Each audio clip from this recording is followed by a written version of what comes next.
You can read English perfectly. You listen to podcasts and understand exactly what is being said. But the moment you are asked a question in a social setting, your mind goes entirely blank. The frustration is real, but the problem isn't a lack of knowledge. You already have the vocabulary stored in your brain.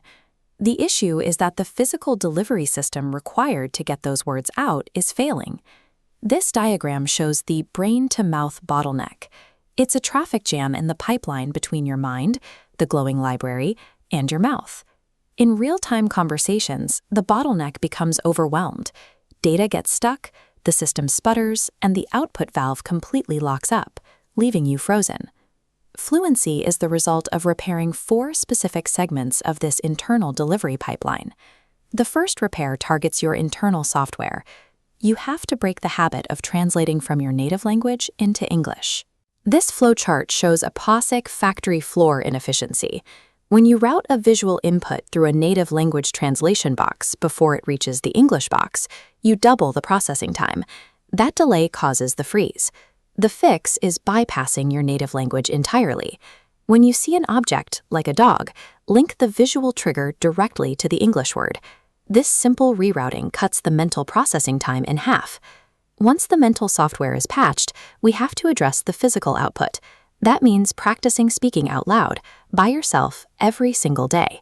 People often say they don't have a speaking partner, but your mouth is a complex group of physical muscles. Just like swinging a tennis racket, it requires solo mechanical repetition to build muscle memory for English sounds. Talk to yourself in the mirror for 5 minutes. Read an article out loud before bed. Force your mouth to physically produce the sounds until the movement feels entirely automatic.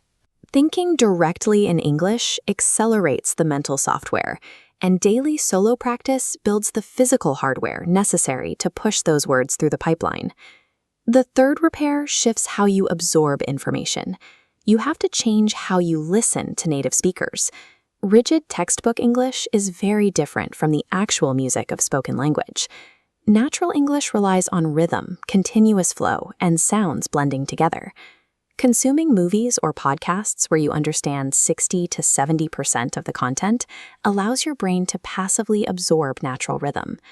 Even with perfect rhythm and strong muscles, the psychological fear of making mistakes acts as the final barrier in the pipeline. This fear acts like a heavy burden on the system. It artificially triggers the pipeline to freeze up, preventing any output at all. You end up saying nothing because you are terrified of saying the wrong thing. Making mistakes is a required mechanical function of learning. It is how the brain calibrates the system. Native speakers make errors constantly, and they just keep talking. Absorbing natural language rhythms provides the correct cadence, while dropping the fear of mistakes removes the final psychological firewall that blocks your output. Let's look at the fully optimized system. You have direct mental translation, physically trained mouth muscles, an ear for natural rhythm, and zero fear of errors. This diagram shows the repaired bottleneck. The traffic jam is completely gone. Because the system is optimized, the data blocks flow smoothly and rapidly from the brain's library straight out through the mouth in a continuous loop. Fluency is the clear and comfortable exchange of ideas. Small conversational errors do not disrupt the flow of communication as long as the delivery pipeline remains open and active. Tomorrow morning, initiate the 30-day flow challenge. Wake up and speak just 1 sentence out loud in English. Take that first step and start unblocking your pipeline.